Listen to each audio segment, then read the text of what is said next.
Hi, thanks for joining me for this week's quick business tips. We are going to cut through all the marketing fluff and get straight to what will work to grow your business.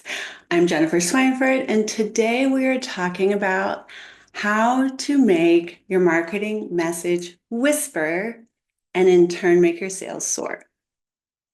The truth is that we live in a world of marketing overload. Everywhere you look, brands are screaming to get your attention. But here's the secret that the most successful businesses have figured out. Sometimes less is more. A recent study by the Marketing Research Association found that consumers are exposed to between 4,000 and 10,000 advertisements every day. It is no wonder people are tuning out. So today we are diving into how a subtle, carefully crafted message can be infinitely more powerful than the loudest, most in-your-face advertising campaign. This is a strategy that can triple your sales, not by shouting and being the loudest person in the room, but by whispering on a deeper level. So what do I mean when I say subtle messaging? It's not about being vague or cryptic or having some super cute tagline. It's about distilling your message down to its purest, clearest form. It's about cutting through the noise and speaking directly to your customers' deepest needs and their secret desires. Let's use Apple as an example. Back in the early 2000s, their ads were jam-packed full of technical specifications. They used words like megahertz, gigabytes, and all kinds of technical jargon. But if you look at their marketing now, it is beautifully minimal. There's a single image and a couple words. Words like think different and the ultimate all-in-one. And this isn't just about something that could be a piece of art. It's deeply psychological. A 2019 study by the Harvard Business Review showed that simplifying the decision-making process significantly increases the likelihood that a consumer will follow through with a purchase. So by reducing how much Apple is making their consumer think about things, reducing the mental effort required to process the ad, Apple is allowing this consumer to imagine how the product will enhance their own life. They let their customers' imagination do the selling for them. So how do you go about crafting your own message that whispers in a way that will increase your sales significantly? It starts with having a deep empathy for your customer and understanding their needs. You have to become a master at understanding where your clients are and where they want to be. These are the desires, fears, and aspirations that they may not directly tell you in words. Even if you were to spend 30 minutes in a conversation with 100 potential customers, they may not tell you exactly what they're thinking because in some cases they may not even be consciously aware of it. You have to go way beyond demographics. You have to look at their behavior patterns, even the ones that they're not aware of. You have to analyze the customer feedback, be able to read between the lines, and see what the recurring themes are. What problems are your customers trying to solve, whether they're consciously aware of it or not?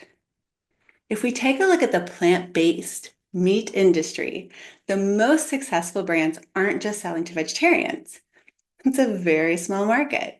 They are tapping into the growing unspoken concern about environmental sustainability, even among people who enjoy eating meat.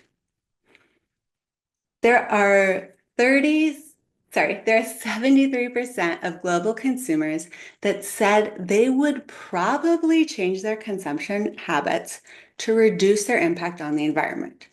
And that's a huge need. So that's something that the plant-based meat industry is definitely going to lean into in their marketing.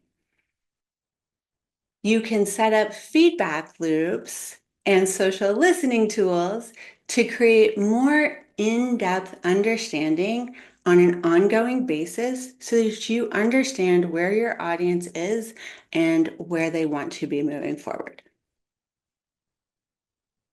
Once you have decoded what your clients silently are looking for, you really have to dig into the difficult part of this equation. You need to take your very full, complex understanding of your product and your service and distill it down into something that is so clear and so compelling that it does the selling for you. And it can do it in just a few words. This is what we refer to as your $1,000,000 sentence. And it isn't about being clever for the sake of being clever. It's about continuous editing. You go back and make sure that every word earns its place in this sentence. Is that the right word that's going to evoke the emotion that your customer is looking for? Does it speak directly to your customer's deep, deep, deep needs? Think about Nike's "Just Do It" or L'Oreal's "Because You're Worth It." These phrases are memorable, not just because they're short and we see them on a regular basis, but because of their meaning, because of their rhythm. You cannot do this by relying on intuition alone. You have to test. I'm talking about A/B testing, setting up focus groups, in-depth interviews. You can't look at click-through rates alone. This is going to be a long-term, regular iteration until you find something that really works. So let's look at a real-world example. We're going to change the names to protect the innocent, and we're going to call this skincare brand Glow True. It was struggling to stand out in a very competitive market. Their products were fantastic, but their message, radiant skin and youthful appearance, was just one of thousands of promises that people heard every day. When we dug deep and really took time to listen to their customer base, analyze the data, we discovered something truly surprising.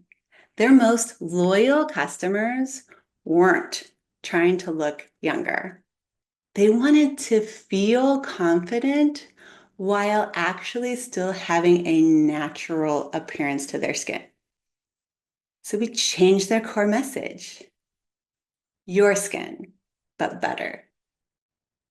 This simple phrase resonated so deeply with their customers because it acknowledged their desire for being authentically themselves while still promising that little bit of enhancement that their customers were looking for.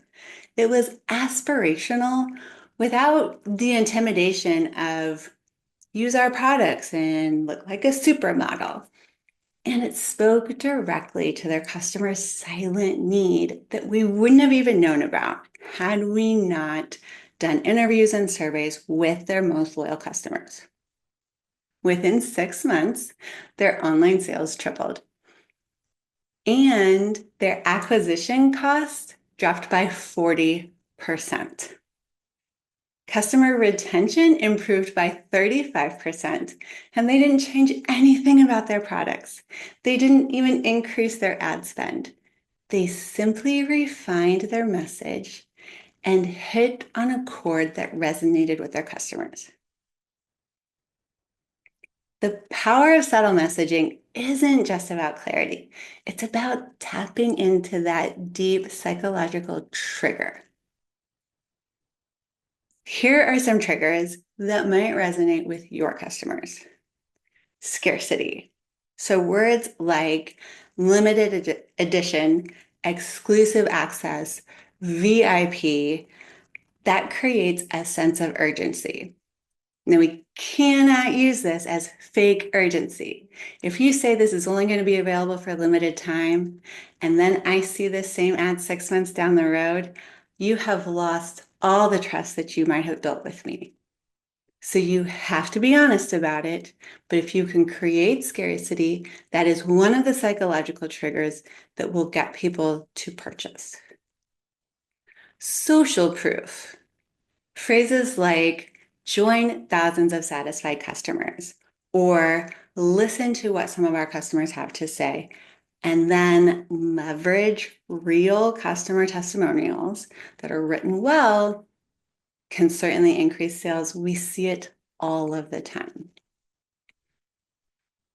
The third trigger is reciprocity.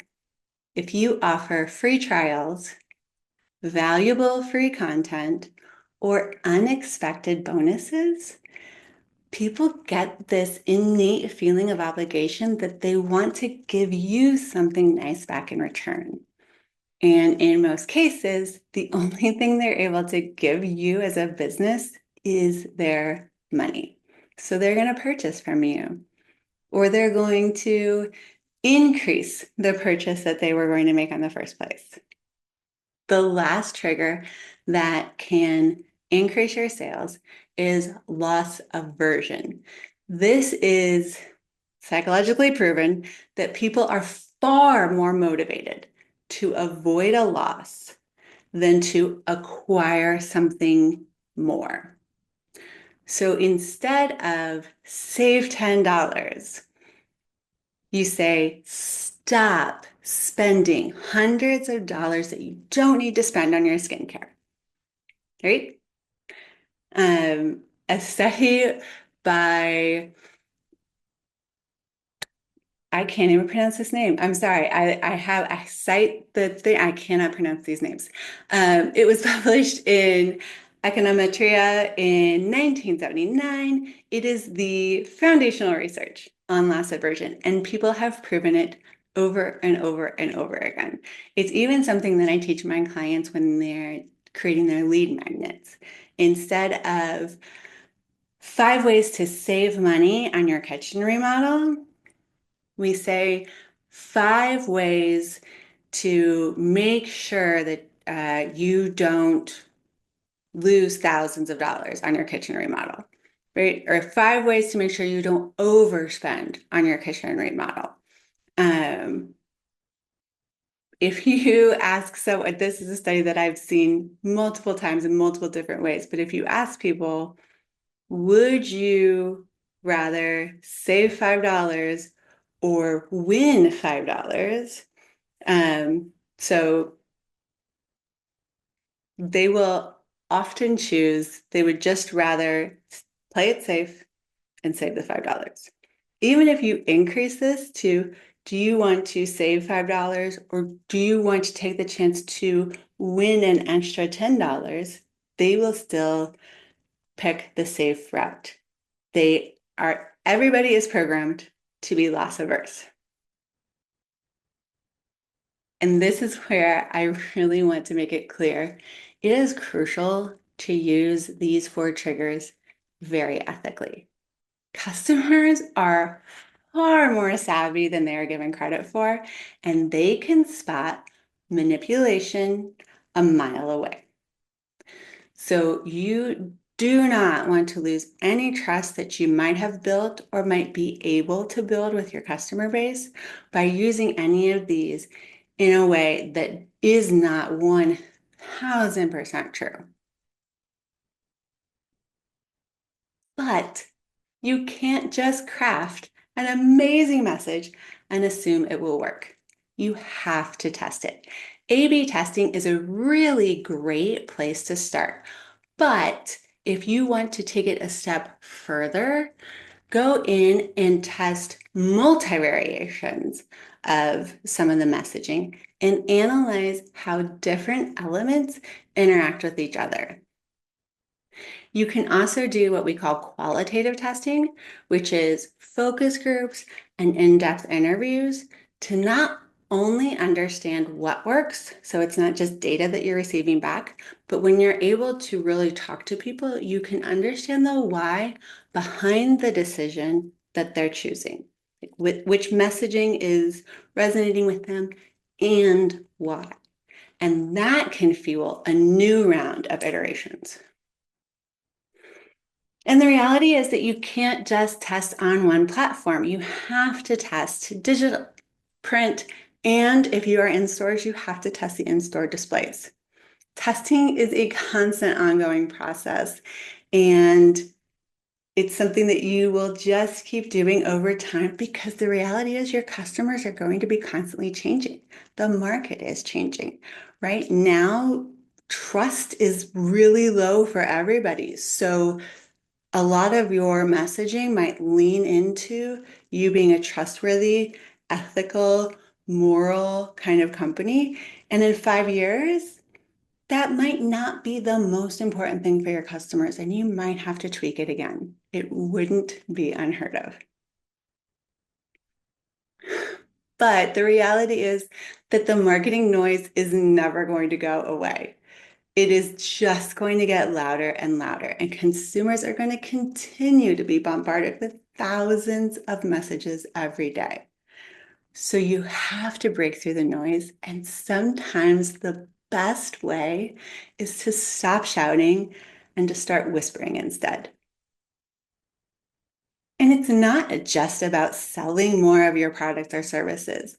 It's about building those deeper connections with your customers, understanding their needs and their dreams, and doing it on a deep psychological level. This is going to require a lot of empathy, creativity, psychological insight, and commitment to testing. But the rewards are so significant. It is 100% worth it. If you are ready to start thinking about how you want to change your message from a shouting competition into more of a whisper, and maybe you're feeling a little overwhelmed about some of the things that we talked about today, I would love to get on a call with you.